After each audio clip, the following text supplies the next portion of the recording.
Կարելի էր յաթաղանով, ջարդով, խարտով, դավով, անդավ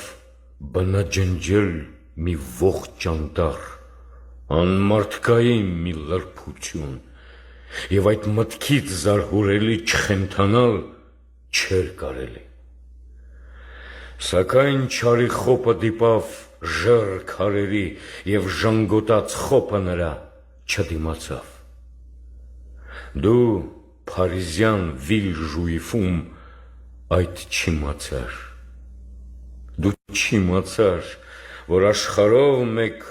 կայծակեցին ահեղ շանթեր, և ազգը քո որբ ու անտեր, բզիկ, ծվատ, լքված Աստծուց և մարդկանցից վերստացավ նոր մի հավատ, հոգեվարքի իր մահիճում հոգեդարձը վերածնվեց, մի նոր կյանքի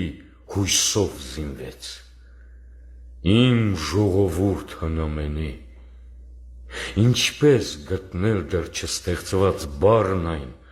որով հնար լինի քեզ ճշտորեն անվանելու, քեզ դարեդար հալածելով, խուժդուժորեն սրացելով սպանեցին, խաչ հանեցին, սակայն մնաց դեռ հայություն, առանք կրկին ունենք հարություն, և ոչ իբրև մի նոր Հիսուս, այլ հայի պես։